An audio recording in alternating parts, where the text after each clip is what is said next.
Hello everyone, आज हम देखेंगे रिन एंड मार्टिन की हाई स्कूल वर्जन की एक्सरसाइज नंबर 36 जो कि हमारी ट्रांजिटिव और इंट्रांजिटिव वर्ब से रिलेटेड एक्सरसाइज है। इसके अंदर मैंने कुछ सेंटेंस बीच में छोड़ दिए हैं, जैसे 6 के बाद 7th 8th 9th के बाद कुछ छोड़ दिए हैं मैंने। ये बहुत ही ईजी सेंटेंसेस थे, इसलिए मैंने इनको छोड़ दिया है। आप आराम से इनको कर सकते हैं। चलिए इनको देखते हैं हम।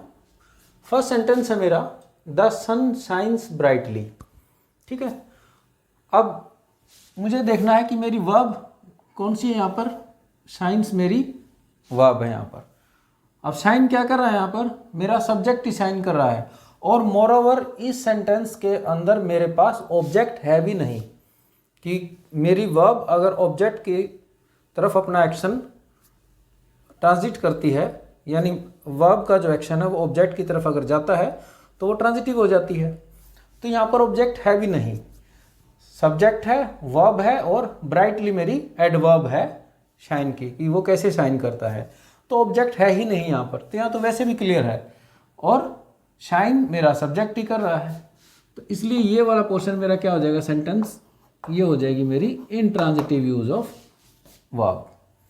फिर है boy cut his hand with a knife. लड़के ने अपना हाथ को चाकू से काट लिया, यानी चाकू से उसका हाथ कट गया। मेरी वर्ब है कट।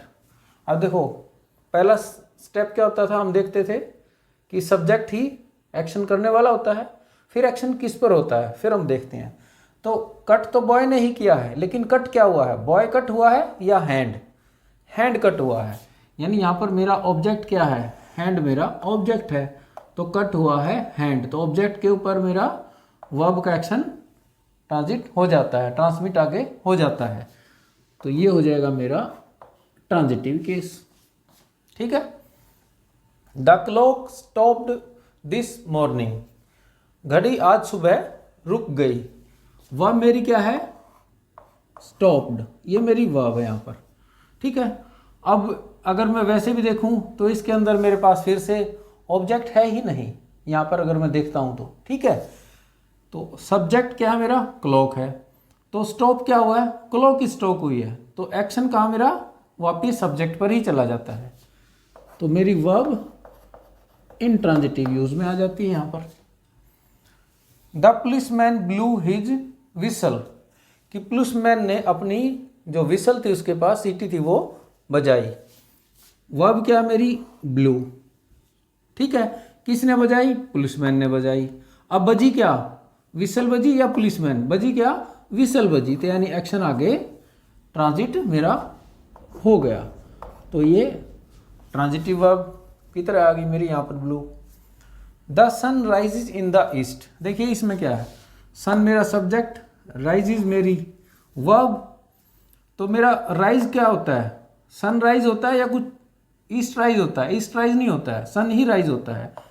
तो वापिस सब्जेक्ट के पास एक्शन, तो मेरा इंट्रांजिटिव यूज हो जाता है। An old beggar stood by the gate. Old beggar मेरा सब्जेक्ट है, स्टूड मेरी वर्ब है। अब खड़ा कौन है, बैगर खड़ा हुआ है। ठीक है, गेट नहीं खड़ा हुआ है, खड़ा हुआ बैगर ही है। तो फिर से मेरा इंट्रांजिटिव यूज हो जाता है, क्योंकि स्टूड मेरा बैगर ही है, आगे मेरी वर्ब ट्रांजिट नहीं होती है, एक्शन ट्रांसमिट आगे नहीं होता है। फिर देखिए पुट अवे योर बुक्स। ये जो सेंटेंस है मेरा इंपेरेटिव सेंटेंस है, और इंपेरेटिव सेंटेंस के अंदर कमांड, रिक्वेस्ट या एडवाइस होती है, और ये सीधे जो कहे जाते हैं। तो इसमें जो मेरा सब्जेक्ट होता है वो यू होता है, जिसको हम कह रहे होते हैं उसको हमेशा हम यू कह, किसी को सेकंड पर्सन को जब हम एड्रेस करते हैं तो यू कह के ही एड्रेस करते हैं। लेकिन जो आदमी सामने होता है तो हम उसको यू नहीं बोलते हैं, अंडरस्टूड होता है कि हम उसी को बोल रहे हैं। ठीक है, तो अगर हम देखें तो मेरा सब्जेक्ट यहाँ पर क्या हो जाता है, यू मेरा सब्जेक्ट हो जाता है यहाँ पर, पुट मेरी वर्ब हो जाती है। ठीक है, पुट अवे। तो पुट किसको किया गया है, यू को पुट किया गया है या बुक्स को, बुक्स को पुट किया गया है कि बुक्स को दूर रख दीजिए। तो मेरा ऑब्जेक्ट जो है बुक्स है, तो पुट किसको किया जा रहा है, बुक्स को किया जा रहा है। तो आगे एक्शन मेरा ट्रांसमिट हो जाता है। तो ट्रांजिटिव यूज हो जाता है ये, ठीक है। Your books lie on the table, मेरी वर्ब है लाई, मतलब रखी हुई हैं, ठीक है। आपकी किताबें टेबल के ऊपर रखी हुई हैं। अब देखिए यूअर बुक्स, ये मेरा आप हो जाता है, ये पोर्शन जो है, बुक्स जो है मेरी, वो मेरा सब्जेक्ट है। यूअर इसका पोजेसिव एडजेक्टिव होता है, तो ये मेरा सब्जेक्ट है। लाई क्या है, बुक्स रखी हैं या टेबल रखी हैं? बुक्स रखी हुई हैं, तो मेरा एक्शन कहाँ आ गया? वहाँ पे मेरा एक्शन बुक्स के ऊपर आ गया, क्योंकि बुक्स ही रखी हुई हैं, टेबल नहीं रखी हुई है, ठीक है। तो इंट्रांजिटिव यूज हो गया। टाइम चेंजेस ऑल थिंग्स, मेरी वर्ब है यहाँ पर चेंजेस, चेंजेस मेरी वर्ब्स है। वर्ब का यूज इस तरीके से है मेरा। टाइम मेरा सब्जेक्ट है यहाँ पर। अब देखिए चेंज क्या हो रहा है, टाइम चेंज हो रहा है या ऑल द थिंग्स चेंज क्या हो रहा है यहाँ पर, ध्यान से देखिए आप। टाइम चेंज करता है, यहाँ पर खुद का चेंज होना नहीं है, यहाँ चेंज का मतलब है चेंज करना, बदलना। टाइम बदलता है सभी चीज़ों को, तो बदलता क्या है, टाइम बदलता है या सभी चीज़ें? टाइम सभी चीज़ों को बदल देता है, यानी चीज़ें बदल जाती हैं, ठीक है। तो चेंजेस ऑल थिंग्स, तो ये मेरा जो ऑब्जेक्ट है वहाँ पर मेरी वर्ब आगे ट्रांजिट हो जाती है, ठीक है। तो ट्रांजिटिव यूज हो गया ये। We eat 3 times a day, हम दिन में 3 बार खाते हैं। ईट मेरा वर्ब होगी यहाँ पर। अब ईट किसको करते हैं, खुद को खाते हैं या किसी चीज़ को? खाते तो खाने को है, ठीक है। लेकिन जिस खाने को हम खाते हैं वो पर्टिकुलर फूड का आइटम या वो फूड यहाँ पर नहीं लिखा हुआ है। हालांकि देखिए ईट वापस वी के पास नहीं जाता है, कि वी मतलब हम जो लोग हैं, हम खुद को थोड़ा खा रहे हैं, हम किसी चीज़ को खा रहे हैं, लेकिन वो चीज़ यहाँ मेंशन नहीं है। अगर यहाँ पर वो चीज़ मेंशन होती, कोई फूड, कोई एप्पल, बनाना या फिर मील्स या लंच, कुछ भी होता, तो वो मेरा ऑब्जेक्ट बन जाता, और तब ईट मेरी ट्रांजिटिव वर्ब की तरह यूज होती। अब ऑब्जेक्ट मिसिंग है यहाँ पर, object is missing, object is missing, object यहाँ मेंशन ही नहीं है। इस रीजन से आपकी वर्ब इंट्रांजिटिव हो जाती है। अगर मेरा ऑब्जेक्ट आता है तो इसी सेंटेंस में ईट मेरी ट्रांजिटिव होगी। आगे देखिए, tell the truth, tell the truth ये मेरा वैसा ही है जैसे 9th सेंटेंस था, इंपेरेटिव सेंटेंस है मेरा ये। You tell the truth, tell मेरी वर्ब होगी यहाँ पर। अब किसके लिए कहा जा रहा है, यू टेल, अगर मैं यहाँ पर मान लीजिए यू लिख देता हूँ, ठीक है, सब्जेक्ट की तरह, बोल तो यू ही रहा है, ठीक है, लेकिन किस चीज़ को बोला जा रहा है, यू को बोला जा रहा है, ट्रूथ को, ट्रूथ को बोला जा रहा है कि ट्रूथ बोलिए। तो ट्रूथ यहाँ पर मेरा ऑब्जेक्ट है, तो इस तरीके से मेरा ये ट्रांजिटिव यूज हो गया, ठीक है। द बर्ड सिंग, पक्षी हैं जो वो गा रहे हैं, इन द गार्डन ट्रीज, कि इन द ग्रीन ट्रीज, जो हरे भरे पेड़ हैं उनमें पक्षी गा रहे हैं। अब देखिए सिंग मेरी यहाँ पर वर्ब है, गा कौन रहा है, पक्षी, ठीक है। बर्ड्स मेरा सब्जेक्ट है यहाँ पर। तो बर्ड्स तो सिंग कर रहे हैं, लेकिन सिंग किस चीज़ को कर रहे हैं, खुद को सिंग कर रहे हैं या कोई सॉन्ग है? तो अगर यहाँ पर मेरा सॉन्ग आ जाता है, the bird sing a song in the green trees, तो सिंग मेरा ट्रांजिटिव यूज हो जाता अगर यहाँ पर सॉन्ग आता तो।